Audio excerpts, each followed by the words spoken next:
Hey guys, Mika here, and I'm with Alex of HyperX. That was a really, really close map. I want to know what was the most difficult part about the prep for this match, especially since it's such a high pressure match and you're up against a team that you really only get to play against in events like these. Yeah, I think Loud is one of the most intelligent and most consistent teams on the circuit, right? So they don't, we don't even know what they're going to pick on the map Vito. They can play almost all 7 maps, probably can. We just have to focus on ourselves this game. I think we haven't had the best run, so we really just want to get this, get ourselves like quite more aligned, if anything. Okay, keeping it humble, but that had us on the edge of our seats. So let's jump into the game for more. HyperX proving that you cannot judge a book by its cover. You think when they're out of this one, when they don't have it anymore, they find the magic yet again, and they're up 1-0, Mimi, in this elimination game against a Loud team that I don't think a lot of people were giving HyperX the time of day against. The thing is, even if you judge them by their contents, the context, it's changed a lot throughout this tournament. I think this team came in not looking in their best form, but they just displayed an incredible map against Loud here. Their executes were looking clean on the attacking side. Something's up was dominating on the defense. It was clear that with time, this team is really starting to figure themselves out. Yeah, exactly. And on the side of Loud, even though they have a lot of experience with this composition, we still see some mistakes, like dry picking when you have a composition that has Phoenix, KO, and Breach. Cowan seen from the defense not finding a moment to even use his ultimate until like the penultimate round, and holding them and actually not using the composition to the full of its ability. Yeah, I mean, a lot of people watching this team regionally was kind of bringing up that some of the combos looked undercooked. I was one of those people, but at this point, it's so well put together, right? The timings they're playing with, using the Fade ult to deny noise, send that heavy presence towards OMEN, as Wonyet just picks the perfect timing. The coordination for the squad is looking on point. Yeah, I think that overall, the way that they were working the map, sometimes at a certain point in their attack, it looks a bit overcooked. You see that the map looks very different when you don't have a Sentinel in both of the ways. And I also think it has to do a lot with the Viper play, right? Because we saw a lot of very different walls coming from both of the teams. Although we will have the time to actually like dwell on what each one of them do. But I think that overall, this could have been an overtime perfectly. I mean, you know what's the one thing I really enjoy about HyperX is that you think that they, like, when they go for these like wild plays, they look like they're geniuses. But when things don't go their way, you're questioning, what they're cooking up here. One example of that, I mean, the guy was just lights out that whole map because he was just taking risks. He was getting in front of them, and he was creating opportunities and creating space for his team with that on. I've been a big hater of the Gecko op in the past. You have. But I think the way that they played it, in particular on this defensive side, was really good. Loud as a comp that relies on getting extremity control with the double flashes and splitting into sites. Something is really good at finding timings around flashes, taking that split-second moment and getting a kill on an extremity. That was utterly shutting down Loud's execute in the first part of their attacking side. I got a stat from Space, shout out from him. Something took 33% of first engagements and won 88% of them. That is crazy. Coming in from a Gecko. And by the way, now that we're going into Sunset, this is not the composition that is played without a duelist, okay? This is his Gecko when there is a duelist also in the composition. Definitely, this is one of the other things that throws everybody so off of a HyperX. It's not that their duelist is going to be in your face, which he is going to be, probably on your back because of that movement. It's also that you have to deal with something on the upper end. I also really want to credit Coach Alex and whoever the IGL du jour was for this team today, because they really varied up. Thank you. It's a very small word, actually. I'm not a smart guy.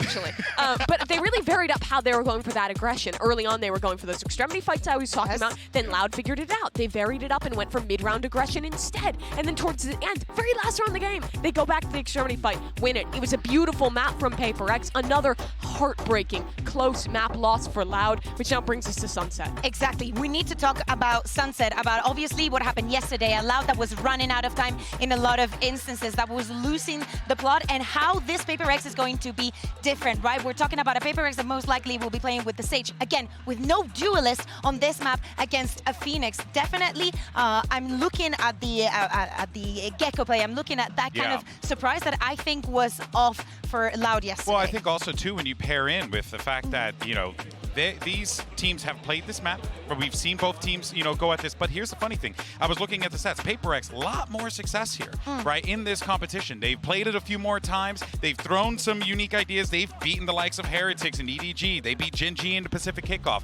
This is doable for PRX at a 2-0. Yeah, I really like the way, especially these two teams' comps are going to compare. Loud is playing the Phoenix Breach again. It's a similar win condition of playing for really heavy extremity control on their defense, getting QCK posted on those lines and farming him orbs. PRX did a good job of shutting that down in map number 1, but I think it's a lot harder to deal with this breach when Loud will be on defense on Sunset. And especially, we go back to something that we already saw on Ascent. No Sentinel for this team. So of course, we see the stage, but it is not the same. A Sunset with no Cypher, but both Vipers on both the sides. I'm looking at the Vi and how he's going to be using those walls, not only for him, for Moniette, and how Loud is going to read onto those. No matter who's on the team around him, Sodox Loud has an expectation of making it deep in these international runs. They lost to PRX at Champions. They have a chance to make up for it here if they can push us to a third map. This could very well be a fitting battleground here for the final battle between Loud and PRX. If PRX end it here, they will sunset the run of Loud, or Loud can force a map 3. Let's send it back over to Brennan Sideshow for the call.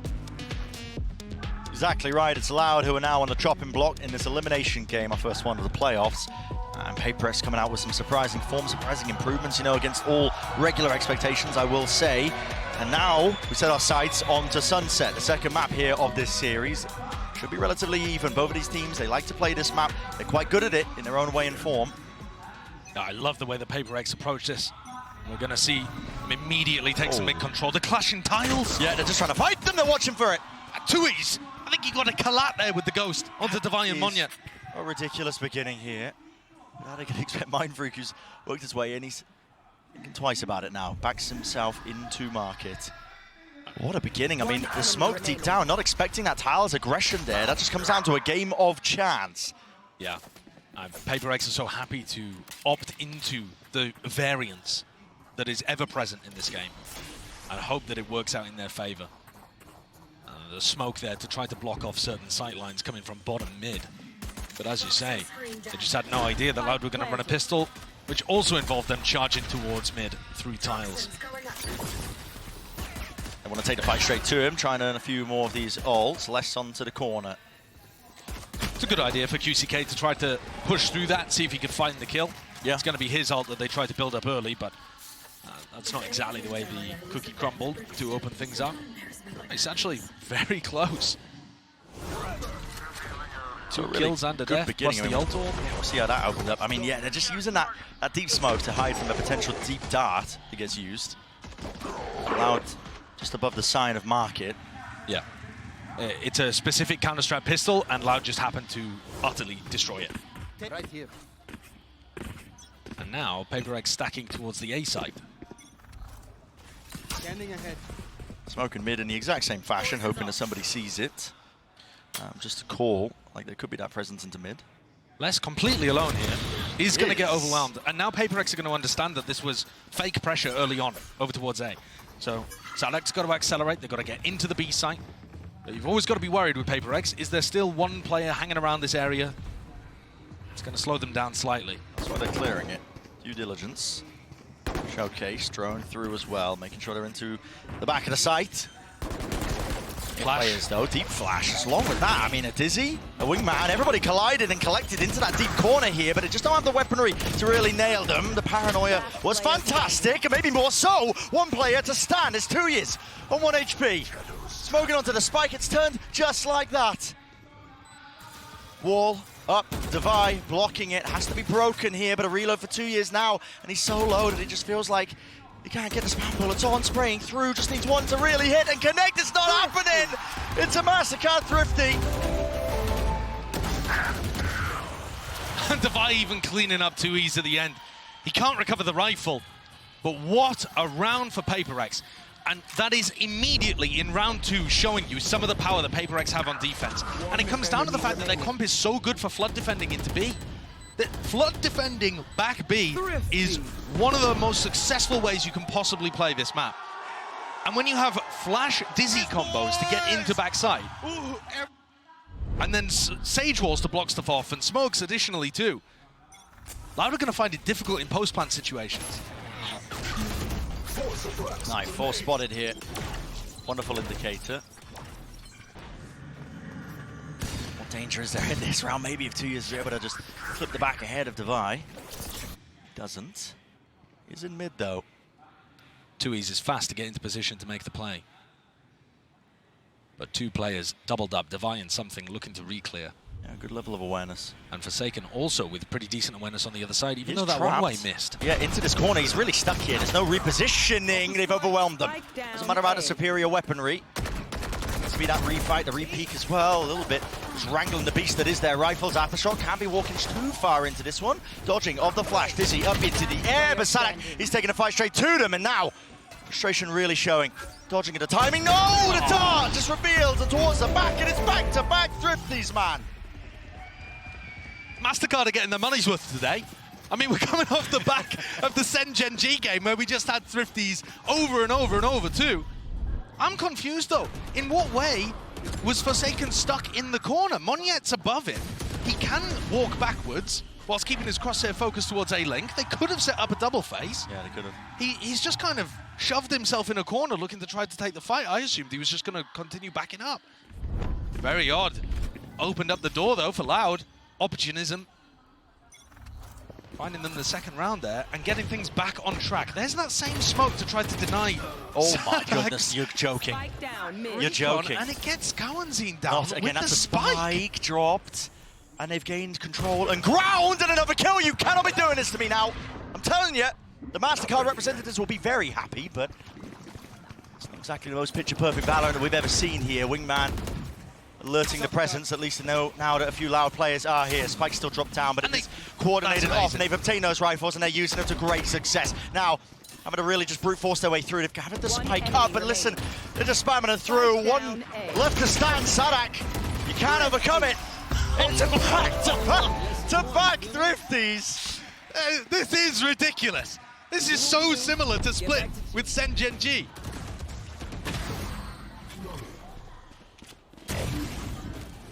The aggression coming out, very similar to the pistol round. And Loud, think of things from their perspective just for a moment here. They're in an elimination game. The pressure is on them. They're playing against a difficult opponent. They've only matched up against once, and they lost that time. Expectations are mounting for them to try to make a podium finish. You get the pistol win, you throw it away, you win it back, and it disappears out of your hands again. Relation to disappointment, back again here for Loud. A true roller coaster of emotions. Now, Cowanzine's trying to get Tiles to use this vault line that goes sideways and covers both sides, and they use it to pick off Something. So once again, Bren, the team with worse utilities winning it out. Okay. I say worse utility, I scrambled my words. I meant worse weaponry. The utility was fantastic. But that's Cowanzine trying to get that deep Tiles position, and this time no one from PRX punishes him for it. It's just a game of playing over various different areas of map control and a little bit of gambling of where PRX want to fight. CK will lead the charge here, making sure all the areas are cleared. We're into the side, Cowanzine dart into a risky position. An attempt of a timing by Mindfreak is immediately punished. 2 left to stand, 2 left to fight. PRX, what have they got in them? Yeah, really wide face there, and he's going to get beamed down straight through the wall. Devi does have the money to make a go of this, but does he really still opt into it? The thing is, their economy's still in a good spot because we've just been sent through the tombola machine. You never know what's coming out the other side, and we're all getting shaken up and down. Backside position, though. Quickly, Devi is going to be swarmed from this position. Molly at the feet, dropping down, and a nailed shot, man. I mean, so much precision. I'm not saying it again, You're not saying it again? I'm not doing it. I mean, I'll do it. I'll activate the sponsors. I'll make them happy. Mastercard Thrifty. Look, Loud are now in a position, though, where they're starting to get huge ultimates online. Their composition has ults that you need like 7, 8 points to be able to get online. You're not supposed to really have access to these big ultimates as soon as the economy starts going for your opponent. But PRX are 1 away from being broken here. Not that that means anything in this map. And now Loud are pretty close to some big ults. Now I'm looking at Cowanzine's positioning. And he sends an early fault line up towards A and is trying to take space off the back of this recon. But look, he is quite exposed in mid here. And he's trying to take this tiles position. The second fault line perhaps for a later re-clear over towards A. If indeed you had somebody like Forsaken looking to fight there or something with his operator. Take flight. Quite slow and steady though, cautious. But they have multiple tools for these map control plays, and this time deciding to invest the drone. No tag, so no ult from Sadak. Delayed wall. Yeah, Right and here. if you break it, you give away that there was serious pressure They're behind that. pinging up onto the top of it. I mean, Divide loves to play on top of this here. Great flash. Taken, rattles off a few bullets, lets them know his presence. Knife's going to be sent into the opposite direction there with 2 tags. They seek to try and make a go of this one here. Pop Flash plays the Hunter's Fury at his back to set it up, and then we're in anti-flash position. Okay, so Loud have the protocols to deal with that. Themselves now into this site. Will they choose to use any more ultimates? A bit of random spray once more by Divide. It's that Phantom at play, at work. 30 seconds left. It's a bit of chip damage, but nothing really more comes to the show flood. for it. And here it is. 4 players blinded. There, big one with the Dizzy on top of it. Rolling Thunder now has to be committed. Thrash slow to a crawl. Les is a monster in this spot. This particular position, and any attempt here, they just want to barrel over the smoke position. Something, no chance here on the retake. Not with the operator now, so he has to just run tail between his legs. PaperX's composition is fantastic on those A retakes. You saw the amount of utility that was flying towards Loud, and they still managed to come out the other side unscathed. Mostly, I think, due to the fact that Cowanzine had managed to save his ultimate. They were thinking about investing it. You could see Cowanzine positioned in a spot where he was thinking of ulting sight towards A, but they took the gamble, saved it for the post plant, and came out to the good. Now Cowanzine... Taking already up. Cowanzine dying to spike there. Don't ask me. Luckily, they've got money to spare. Yeah. But that's a great punish onto Forsaken. And Les choosing to try to take the aggressive option, not caught by any of that retake utility. It was perfect. Les and Cowanzine stepping up for Loud. Yeah, and now a timeout being taken here for PaperX. The trouble is, how do you get a grip in terms of what is replicatable? Because the rounds that you're winning have been you know, seemingly down to just hitting a few stray shots, going for the mid-aggression. Well, you can clearly see that they have an anti-strat prep with regards to Monyat's smoke to try to deny info for Sadak's recon, right? So maybe you try to lean into that a little more and put pressure onto tiles. That was clearly their game plan coming in, and just because you lost the pistol round doesn't mean that you're always going to lose a fight happening there. But I think the other part of it too is that they just allowed, because of the craziness of how this map began, allowed to start getting some big ults online. And to be honest, in my opinion, that was the biggest problem there. If PaperX had been able to run that same retake scenario, but without the breach ult, I really think they're favored. Looked like it. And it is so important in moments like this to not overcorrect. If you have the right ideas, and they're just not working, you might still want to stick to them. Like I was talking about earlier, PaperX do have a lot of variance in the way that they play. When you have two teams like this that are so down to just opt into fighting against each other, it is going to vary. Form is going to play an enormous factor. I feel like just a coin flip at times here. We could buy for PaperX. We'll see if it makes a difference. Freak is sole recipient of the rifle. He's going to be holding down a B angle just by himself here. Orb's going to be given up. Acknowledgement there with the Dizzy going down, so they know that there's players lurking around, a slow default play, which, you know, isn't anything out of the ordinary for Loud. No, and you can see that Loud is starting these rounds really passively. They're making sure to not go for any deep plays over towards mid. Or Mind Freak. They're barely going into B main until just now. Spot the shoulder of Mind Freak, and he hops away. Did they even really get confirmation there that he has a rifle? I'm not sure. Mind Freak position. Always trying to tuck himself up onto the box here. Are they even going to be aware of it through Slow Orb at their feet? Cowanzine, a few random bullets. He might think it's cleared. It's not. Patience! Played to perfection here by Mind Freak. Might be looking for a few more still. He's dropped down to 2 of them. Divide has gun of his own now, ready for the spray through, ready for the spray down reveal. Tucks to the corner, sidearm out and wide, but less will put him down and put him to rest here, dodging to the flash, but he's got a lot to overcome now. Positioning flipped around, weaponry handed over. Discipline honed and ready, showcased by PRX. Now listen, the spike is on Les's side, but he's going to have no opportunity to really get a free plan off here. Molly down, running through it, Monier, and there it is. Round one, they know it, tucked to the corner, something, recognizing the win conditions. Guess what? Another Mastercard Thrifty. Yeah, and also an ace.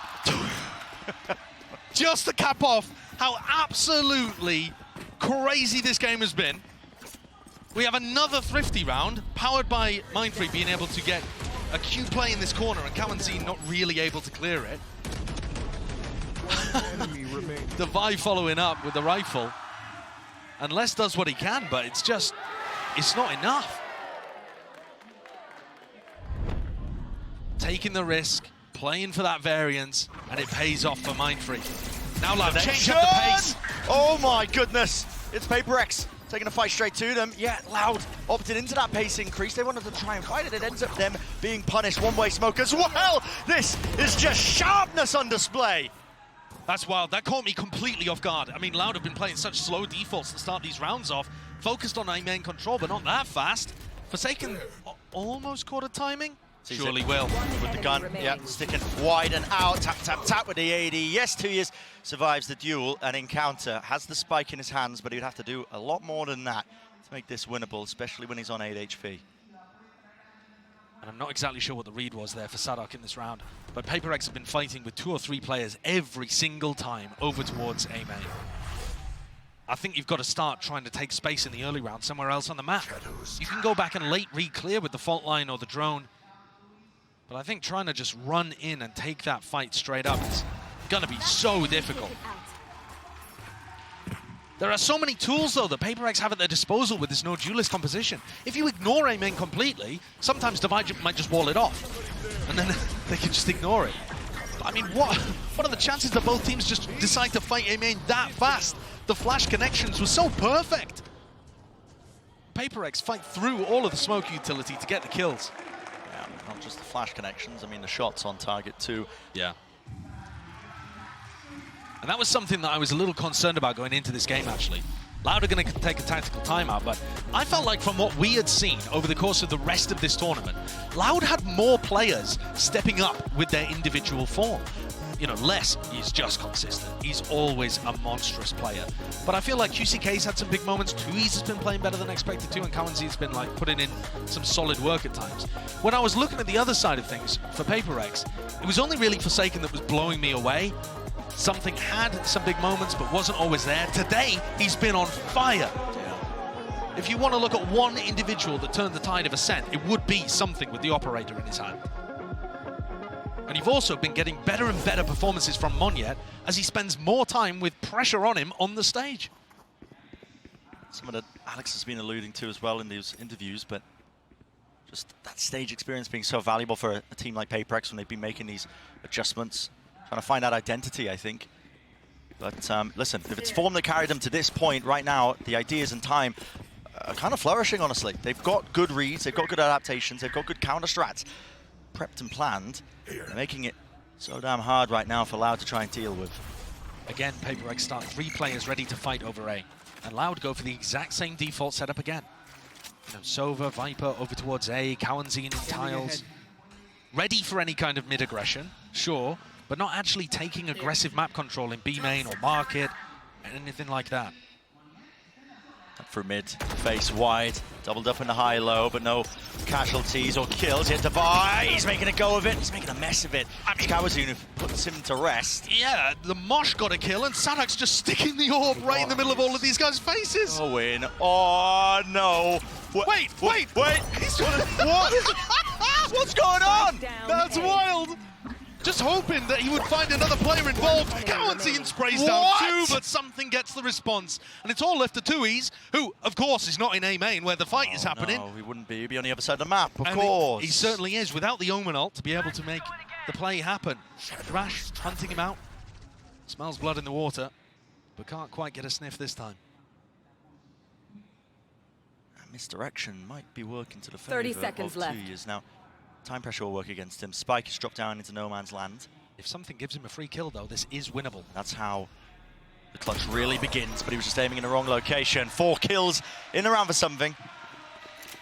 And this round, Loud did actually try to... It wasn't early round market control, but QCK started walking into mid after they realized PRX weren't fighting it, and then was looking to prod towards that area of the map. Yeah. But there was no smoke up towards top mid, not enough players in mid to dominate those sight lines. And so there's a kerfuffle that happens over there that PRX come out, I guess, to the good. And Sadak's trying to make it fake like it's happening over towards A, and the PRX players just peek. The more mess that's involved here, the more I think you start playing towards PRX's strengths.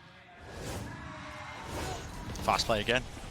Deep molly, deep dart, flash into the corner. Munyet's here with the judge. No clearance. No clearance. It's starting to get sloppy. It's starting to get sloppy indeed. And guess what? Exactly where a team like PRX thrives. Pound for pound, this team, they were born and bred in the chaos. And they're showcasing exactly why you can never underestimate this squad still.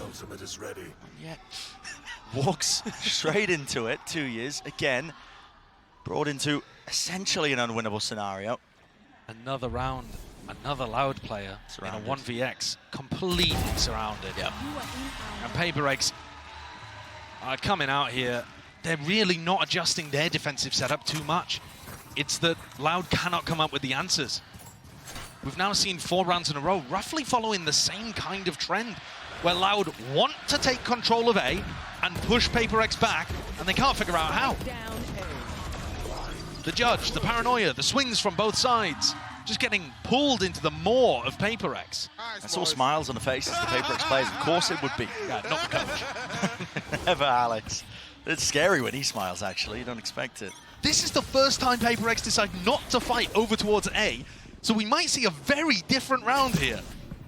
Loud are actually being given this space. PRX anticipating that they would change it up. Surely they don't go A main again after we've just been beating them. Allowed not to be deterred, though. One away from the ultimates. Sanak builds up his. Deep drone that wasn't used to clear elbow, so they can start to use that now towards the site. Munyet, his position is vulnerable here. It's a pop flash play to set him up with a bit of supportive utility. He wants to disengage now with a smoke dropped down. No command, feeling the heat, feeling the pressure. That's a weird one, actually, because it looks like they're playing for retake, but they've popped the null command. And Loud think that they're anchoring the site, so they haven't committed. This is a strange standoff. Line in the sand has been drawn. Deep TP into mid here, 2 years.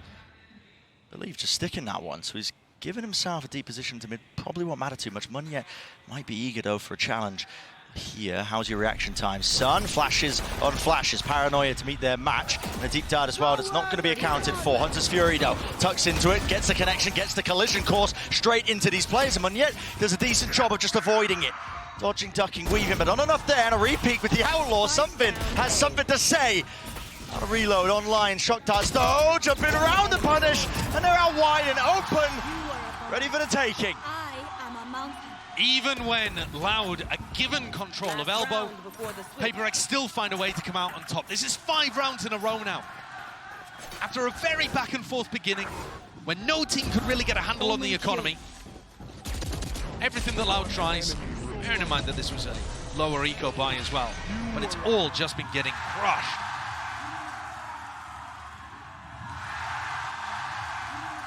Surely Loud are going to change things up. And this time their attacking setup, does look slightly different. PRX have already anticipated it though. Tiles, flash mid. Munyet's here already, forwards in the approach, and he is set up with that util. Run it back, dealt with, and dropped immediately. These ults just tumbling before our very eyes here. The deep hit into B main. It is a great read though from Les. He realizes that if they're fighting over mid, they can't be doing their normal A setup. So he takes this timing into elbow. There is a chance that a bullet could find the back of something's head here. Yeah, he's not watching for it, and so he will be falling. Flatlined to the side, and the site gains now for less. Going to be calling for the rotate and the pivot. Smokes. He could drop a pit. Falling down, he certainly could, and really turn this into more than a winnable spot with 2 years. In that late lurk player dropping like flies. 2v3 here. Loud have a massive advantage here with the pit with the Rolling Thunder. Really just letting it loose and letting it rip here. Sky high. That's the Vi. It's going to be flying forwards and won't be able to withstand any sort of pressure there, leaving it just to Mindfreak now. Mindfreak's been good at catching 2Es in all of these previous rounds, but finally 2Es gets his value on the lurk. Loud with 5, but questions in my head about whether or not that's going to be enough. Who knows? There was a serious streak there of dominance from PRX on the defense side, and I do like the way that PRX play their attack too. I think both of these teams are very confident in Sunset. Still, anybody's game, but Loud, the team under the most pressure. Of course, listen, it's elimination. They're already one map behind. It's going to have to be that comeback, starting at the pistol round in that second half. Before we even get into that as well, earlier we did hear from Forsaken, just heading into the series. Hello guys, I'm Jason, aka Forsaken, and I play for team PRX. Against Genji, we lost, but I don't feel anything and I don't have any regrets. I mean, I can tell that we're gonna lose because, they play well, but at the same time, I would say we just want to go lower bracket, because I know that they're good, and also we're not in the good shape. We have shaky map, shaky roster. Also, it's we're not doing as great as last time, so I didn't regret or whatever. Something needs to do a little bit more. He's done some damage, and there's the follow-up. A shot right to Texture's temple. That's going to put us in a 4v2 with PRX. Definitely favored to take this pistol now. Forsaken fallen. A little bit more of a chance. Something, though, delivers. Okay, he's up top and not spotted. Easy peasy. If we meet Loud, I'm just going to go all in, and I hope you guys enjoy our W gaming, Actually, I feel like we shouldn't have been in the playoff. We should have been lost long time ago, maybe against TH or KC. Because I felt lucky, I would say, last time. But, like I said, when we go lower bracket, and every time we already played the match, finished the match, no matter we win or lose, we will improve very fast. And hopefully in lower bracket, we will show you guys on our improvement. Yeah, Forsaken just handling that pressure like water off a duck's back. Coming into this entire tournament, just with the lowest of expectations, and now they're just improving at a meteoric pace, looking to really just take it to a team like Loud. They have the lead here at the half of a decider map.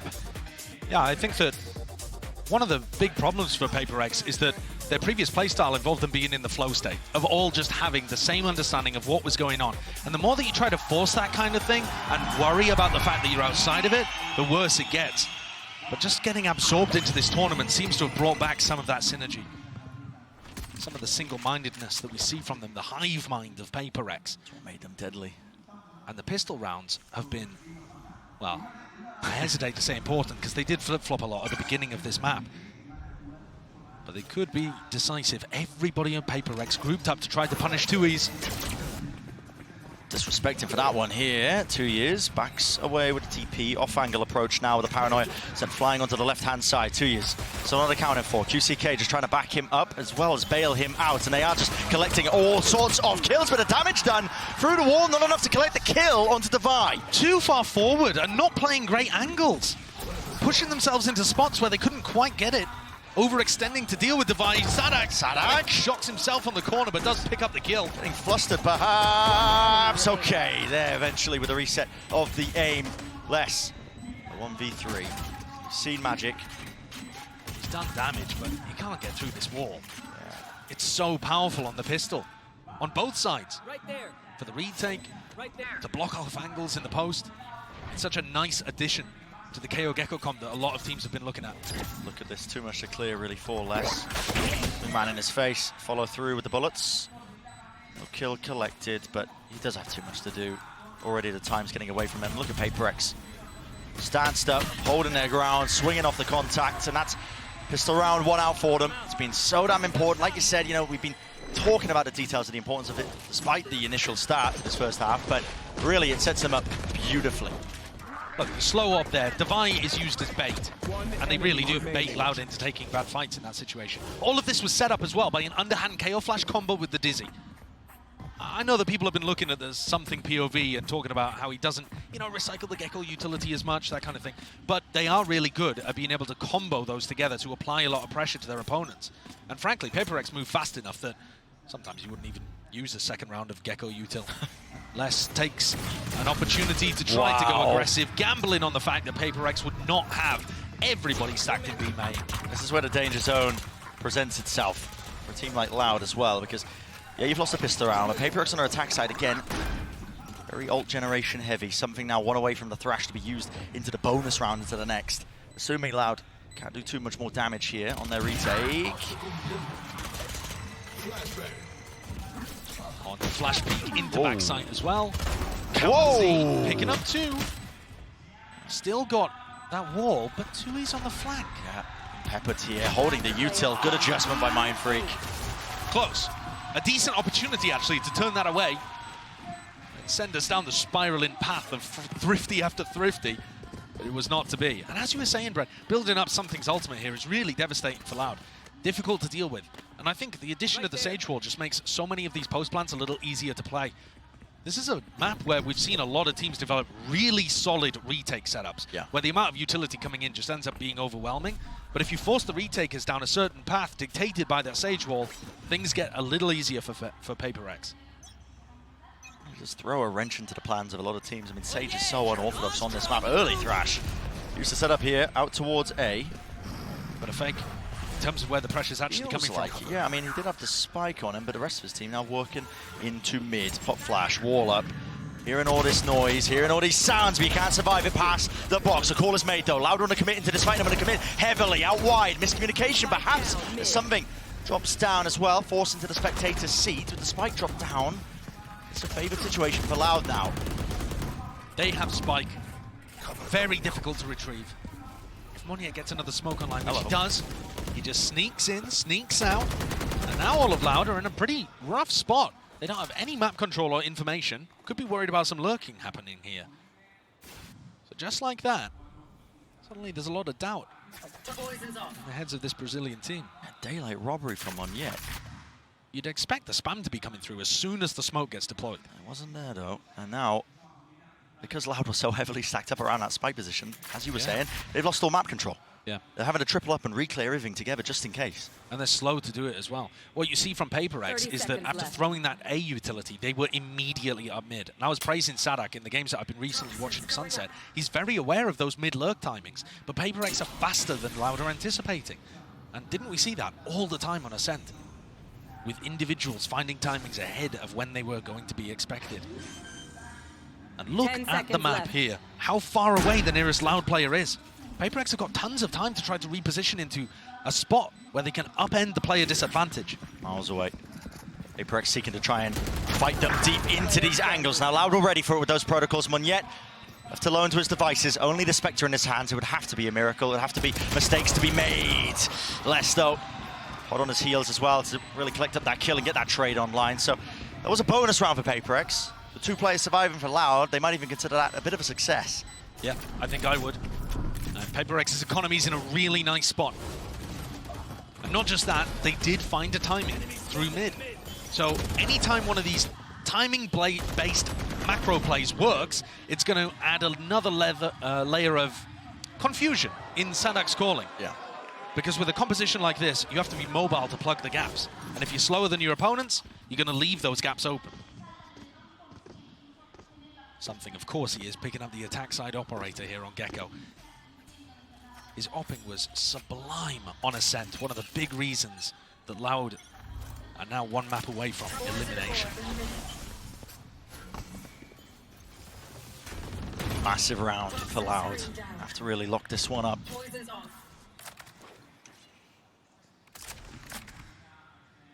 Pretty heavy with the economical investment across the board from Loud. I mean, 2 players with a bit of money to spare, all picked up as well. So Forsaken just doing his darnest to try and build up towards that big ultimate. And a very slow beginning to the round from PRX. Loud choosing to try to fight a main there. Recommitting to the angle after this utility was thrown. Pushing them up. Here's a pivot, though, straight into market. They got anything to try and push 2 years off. Here are the sound cues. Tidy placement there with a snake bite. Less well-timed on top of it. Here we go. Drone into mid. Moniet. Second tag. Fakes like he could be TPing away, but he still maintains his position and his composure. In through mid now. Deep knife going to be landing into market. Wall through. Broken immediately. Couple of shots sprayed out. Can't quite break it, though. Moniet could really be that insurance player now. Coming out from the back. Here's the rotation. QCK collects him. quick on it with the trigger. Now we see it, players lit up like a beacon. Something only to one, instant trade. Something Forsaken just trying to play in tandem with each other, but they are overwhelming them. Mindfreak towards the back. Less is dodging and weaving, gliding across the floor. He finds it now, leaving it to Devi. Time ticking away. What is the call here? Tapping again, this time less sticking, not making the same mistake as the prior game 2 years. Locking down the angle and approach. Loud coming out with a big win there after allowing PRX to get in onto site. Really crucial that they picked up that mid lurk. And QCK's at the bottom of the scoreboard, but most of that is because he found it so difficult on the attack side to get in through a main. He just got beaten up over and over again in that same position. It's not really that he's even been able to take some fair duels. I'm surprised at how much the PRX economy was hurting there. They came into that round with a Stinger and a Spectre, even though I thought they were taking the previous one as a bonus. Clearly they didn't. PRX messing with their own economy a little bit has put them in a really tough spot. Oh, they're going to be happy with it. Ooh, wall down. Face potentially can hear it. The footsteps rumbling towards him. He's looking for a tussle and a tumble. Less backing away. Will be postured away from that angle. It's very rare that you see Less scrambled, but he did seem a little less than his calm usual self there. Forced to backpedal at some pace. Clear game plan here for PRX, making sure that they can absorb up all the orbs around the map. PRX now defaulting back over towards B main. And Tui's getting posted on A with the AWP. This is something that Loud have brought out fairly recently, but Tui's has been doing quite a lot of AWPing at this event so far. Yeah. And it allows them just to post him up on A, and they're not too worried. They can keep stacks towards the rest of the site. Having said that, Loud are mostly playing B for retake here. Not going to have any way of being able to challenge this. Inside the market, Dizzy.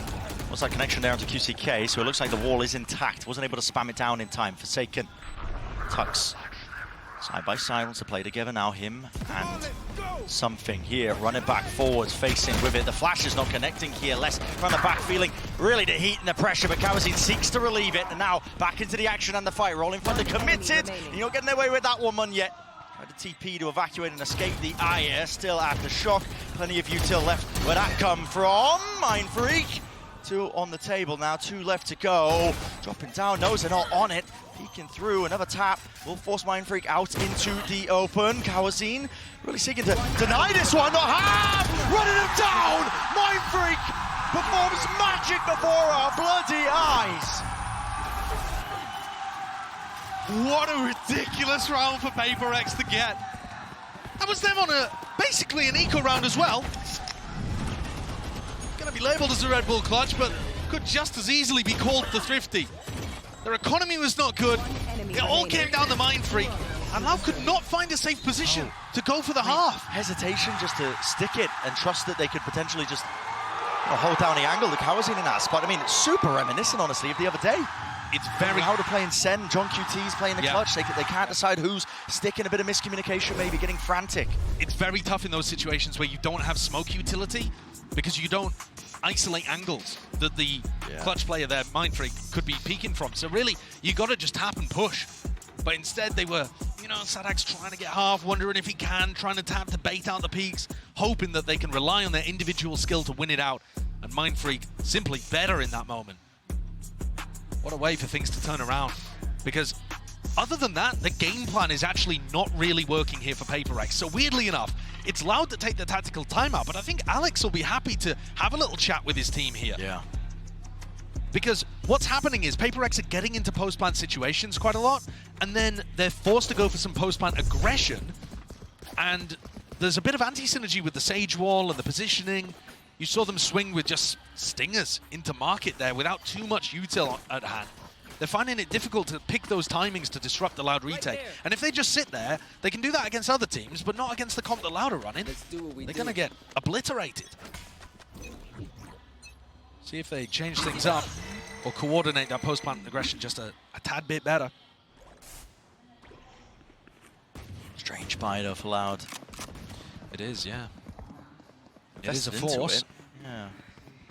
But Les would rather have a Sheriff than anything else. This guy, I mean, he is incredibly consistent with it. He is. It's insane. Got some of the best calm, raw aim based on his crosshair placement that I've ever seen. Slow beginning though for PRX, nice and cautious off the rip. Trying to see if Loud will overplay their hands. Initially, lots of ults really to work with for PRX on top of that, so being given that B main control essentially for free. Looking like there is that hesitation though in terms of how they want to play it. Yeah, it's interesting. They've spotted 2Es, and that seems to be a hard read, that if they see 2Es over towards A, it's not the Breach Phoenix setup. Because they were ready to go for the B exec there, and now they've just come all the way back over towards A. And that's got to be a call from Mindfreak, I think, because he's the only one getting info on this side of the map earlier. They're going to hit a fairly weak site. 30 seconds on the clock. Orb rebounding, 2 years chance to play spoiler, but no, he's out of there, so sticking around to find out with this one. Hunter's Fury to try and deny this one. Plans will be disrupted. Flash up into the air. It's actually a nasty one as well. Connected onto a multitude of players. Now the plant and the pit all layered down onto the site. This does make it difficult. Toxic Screen going to be covering much the entirety of the field. No way of really using these Flash players to retake in this spot. Absolutely. Paranoid Omen yet going to be using this one nice and early, still holding for the shotgun. Molly at your feet, Mindfreak going to be pushed out to the open, and he is the critical player. Has to dodge and duck and weave away from these bullets. Lev just flying straight past him as they're trying to attempt to clear through. Look at the orb placement on high. 2 years. He's got so much more to do from this position. He just doesn't have enough info to really work with.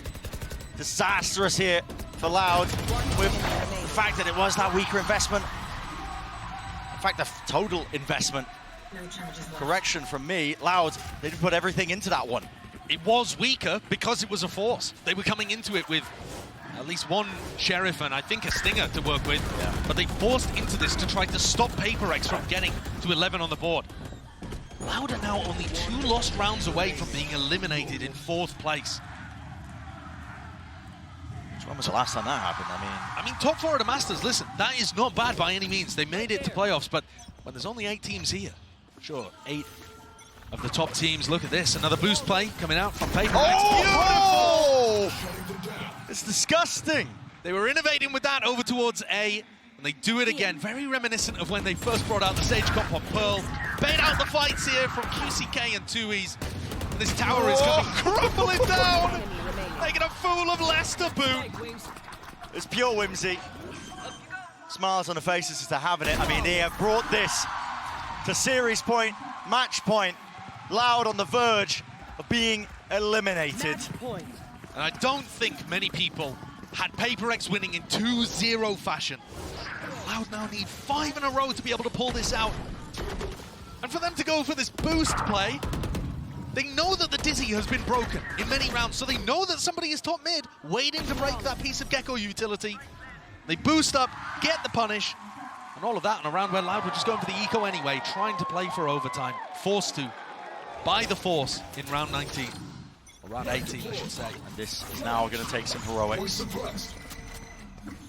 Attack there with a knife. What's He's so the call fast. now for PRX? He's so fast! Manya doesn't care, man!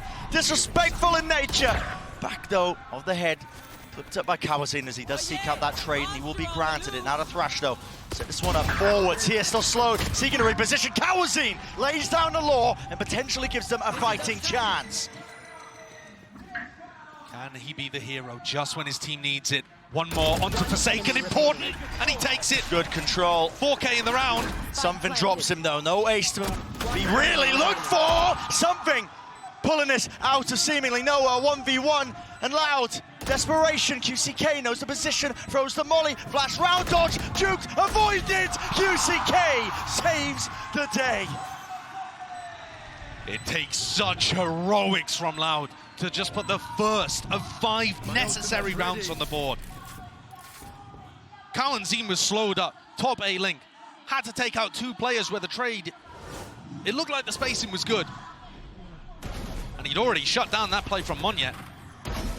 Deletes 2 players as they come around the corner there. Mindfreak and Divide both falling. And it still came down to a 1v1. Oh.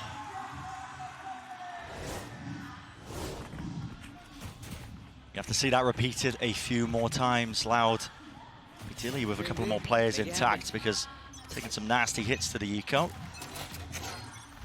It'll have to be done if they want to stay alive in the series, stay alive in the tournament. Something looking to try to take an early timing here. Dueling against Les. I don't see how he's going to find the opportunity facing against this Viper wall. Les normally plays a little more passive, actually. We have seen, you know, when Loud's back is up against the wall, Les tends to take matters into his own hands. Mind Freak taken out. They still have the res online for this one, but Divide, with him falling, no longer available. The reaction from PRX, looking to try to hoover up this B control. Given that Les was peeking over towards Market, Straight in it's empty. Dizzy committed by something. He's looking to see if he can get himself onto the deeper line. You don't expect that. Drops it, 3 versus 3 now. The knife attack, info gathered, at least that they know that Les is going to be there, but he's already playing now. High-low setup. The rest of his team out wide here. Something going for the peak, going for the peak! Catches it in the perfect timing. A bullet to the chest with the IGL down and deleted. 2 left standing. Les, again, heroics are necessary. And it has to be coming out swinging, traded. 1 to stand, 2 years to do the most. A fake with the TP, a Paranoia evaded and dodged and juked, but the crossfire setup is too strong, it's too damn strong, and PRX seal it away. Loud, drop it out. See you later, sent to the airport. And something closing out Sunset, doing everything for them today. What a time, what a game to come alive. The best player for PRX in map 1 and map 2, sending home one of the VCT giants. What a clash. What a way to have this rivalry continue, with PRX being able to get the advantage over a team that loves brawling, loves playing against opponents that are swinging into them. Loud, unable to find the control here today to shut them down. With that, we will say goodbye to Loud. Not the run they wanted, but an admirable effort nevertheless. Top 4 really gets heated when you have 8 teams at this tournament, because the competition starts from the get-go. Yeah, and they put themselves in a difficult position, honestly. This new style that they've come up with, it does kind of cause them to have to plug gaps constantly without that Sentinel. They had to be mobile, they had to be aggressive, and they're playing against a team that wrote the book on playing an aggressive, mobile, constantly doing stuff kind of style. Certainly did. And PRX still had that diligence to their play today. Still had a really nice, close, steady attack side. Absolutely insane stuff that we've witnessed as PRX squad lives yet another day. Let's send it down to the analyst desk to break it all down. Unbelievable stuff from PRX. So many people doubted them coming into this series. A lot of people were just flat out giving it to Loud. But today the day belongs to W Gaming.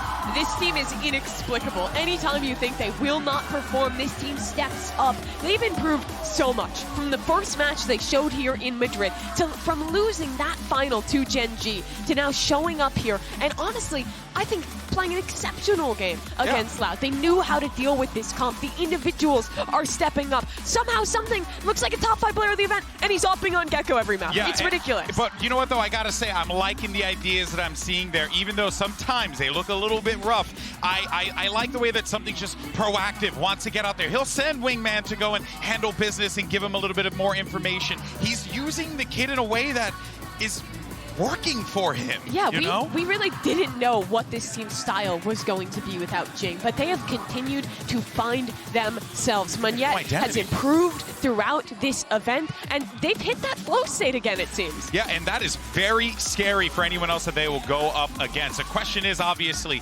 can they maintain this momentum? But here's the fascinating thing about this game, is that, quite honestly, Mimi, and I say this with full respect, it was like a boring game to a certain extent. PRX were kind of just doing their thing.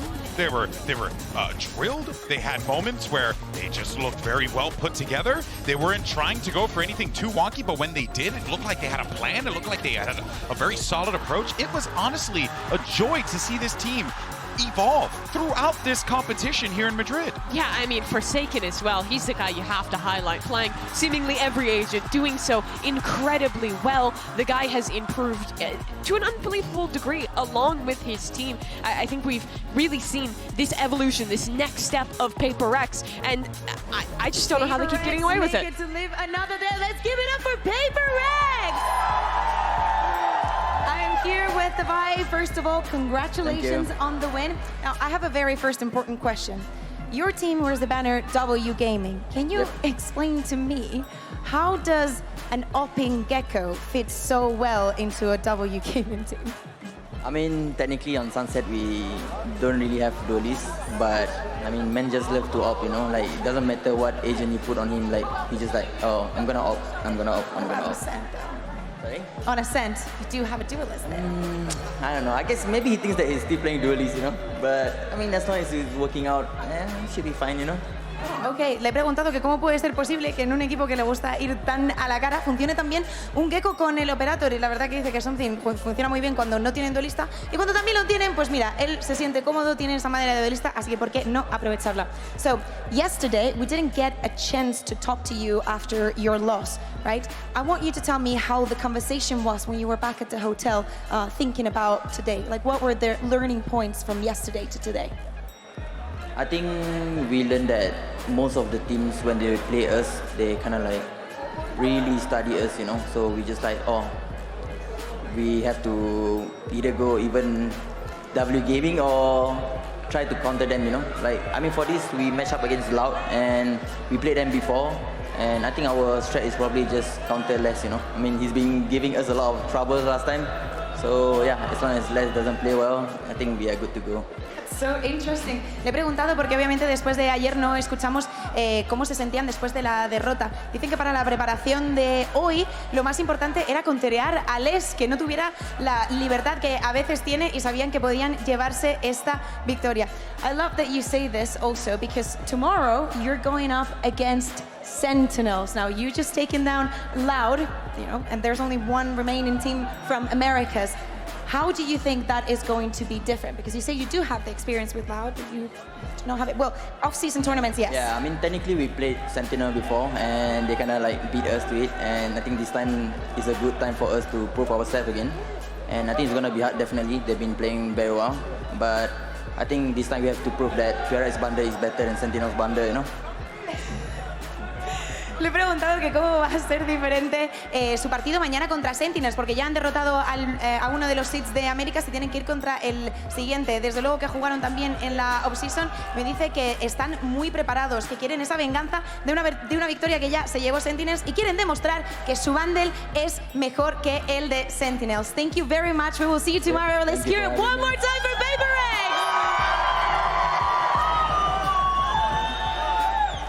Thank you very much.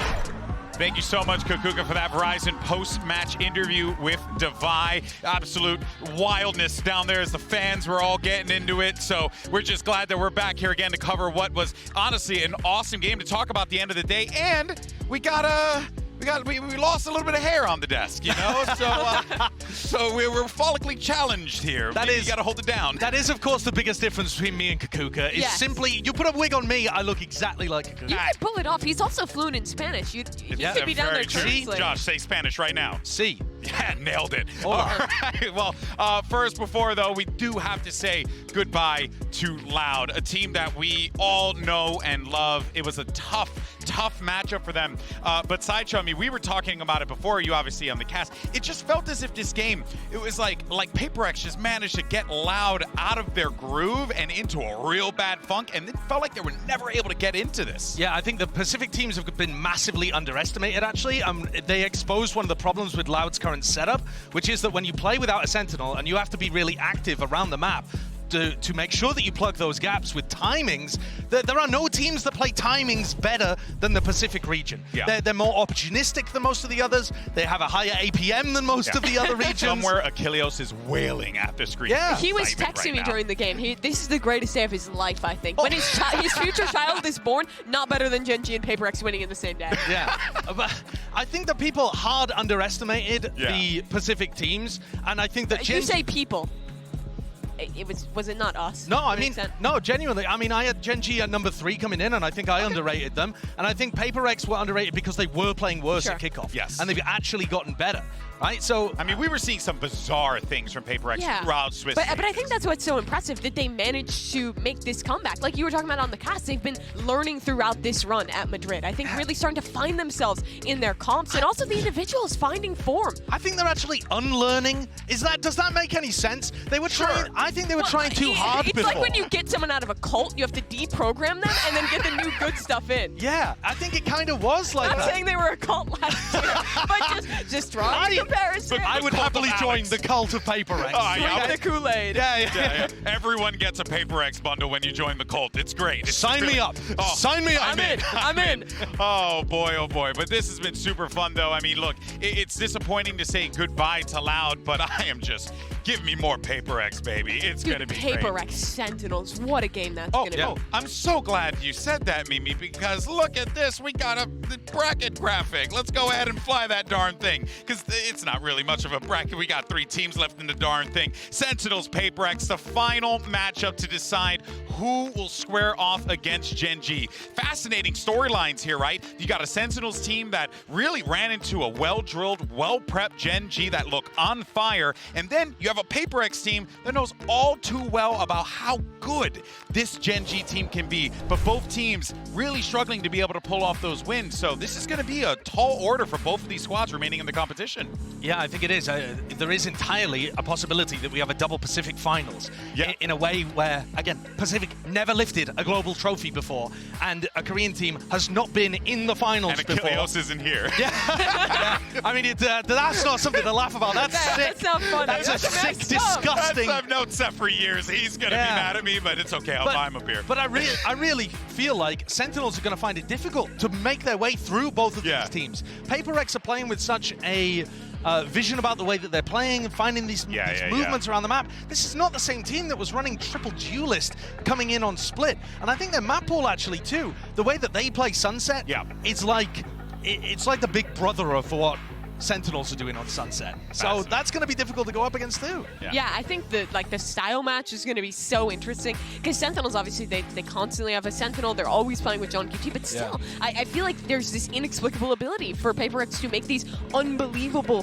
timings. However, for Sentinels, if they were going to win a trophy here, it had to be the long way. It has been all year. Every match, every day. Kaplan not allowed to sleep. Yeah, Kaplan not allowed to enjoy things. But of course, so this is going to be a tall order for any team. Gen G looks stupendous. But the good news for all of you wonderful people at home is that we're going to let you know about a little fun thing we're doing on Sunday. And that's right. Guess what? It's a Masters event. So we got a show match, the Madrid show match. And we got a lot of great streamers that are going to be participating in this one. For Team Spain, you got Mixwell Black, Hitbox, as well as Leviathan and Sergio. And then on the other side, you got Fugo, YJJ, Jisoo, hopefully I didn't say that name wrong, Kaide's coming through, and Mimi. I'm a big fan of Mimi. Yeah, thank you. Yeah, I'm a big fan of you and also that Mimi. The more skilled Mimi. The Mimi who, dare I say it, knows Valorant better. You wouldn't have won Premier without me. You'd be nothing without me, Wilkinson. All right, simmer down, y'all. But I'm not as good as her. Simmer down, y'all. All right, guys, it's going to be awesome, but don't worry, we'll remind you about the show match again tomorrow. And also, there's going to be a new agent revealed, so that will be quite fun. I'm looking forward to seeing that one. But that is going to do it for us today. And what a day of Valorant it has been. From seeing Gen G make history to PaperX proving the doubters wrong, you honestly couldn't have asked for anything better. And the good news is there's plenty more coming tomorrow, because you're going to get PaperX versus Sentinels. We thank you so much for joining us, and we'll see you mañana for more Valorant right here at the Madrid Arena.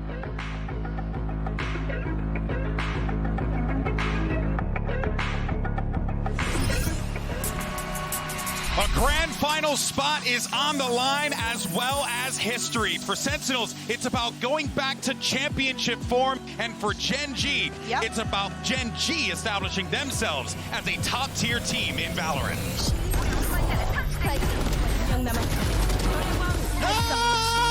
Yo, what are you doing, guys? Wake up! It's leaving Meteor alone. The snake bite landed by Meteor. The clock is running down. Munchkin late flanks up through heaven, and the classic finds awkward. An opportunity to trade it back further. It's huge from Texture, completely bamboozling them. It's done on the spot. Karen as well to find one, and there's the follow-up. Hello, guys. Meteor the first to take it, and he won't stop. And it's done just like that. A devastating start to this series for Sentinels. Could just be 2 away. There you go. Oh, what is that? He's waiting for someone to go for the plan. They've done it right. He's able to drop 2. Surely it's 2. Isolates one to second. Right into his crosshair. Right, time for the rotation. Oh. Sat at the back with the Odin in hand. John QT with one more, and through the smoke, John QT will close it. We're getting the map 3 we desired. Black is not giving it up. They've lined up for the triple. And 2 taken down just like that. They saw the final player. I know you. I know you. Seed, Hunter's Fury is up. Push up by Sassy. Letting the headshot angle. 1 by Texture with 2 kills and a 3rd. Whoa, nice. The time is running out, and now it's gone. History for Korean Valorant as Gen G 13-3 Sentinels. An absolute demolition of America's #1. It's the unique and bombastic team from Pacific in PRX going up against the well-oiled machine in Loud. Last time PRX eliminated them, we are starting with Ascent. You might see some knife action swinging we around. go. We won't make the London reference again, but listen. One enemy remaining. Typical. Time on the defuse might make a difference. PRX might free going forward. Right click. Away. He's seen it. Just altered up there, and he just sees him crouch. That's unreal. Tuyas wins it out. Happy as anything. Map 1 entirely wrapped up. Fantastic, and maybe more so. 1 player to stand. Judge, no clearance. No clearance. It's starting to get sloppy. It's starting to get sloppy. Reload online. Shocktar Stowe jumping around the punish. And they're out wide and open. Still after shock. Plenty of util left. But active force line through out into the open. Kawazine. One enemy remaining. Deny this one. Running him down. TP, a Paranoia evaded and dodged and juked, but the crossfire setup, it's too strong, it's too damn strong, and PRX seal it away. Loud, drop it out. See you later, sent to the airport.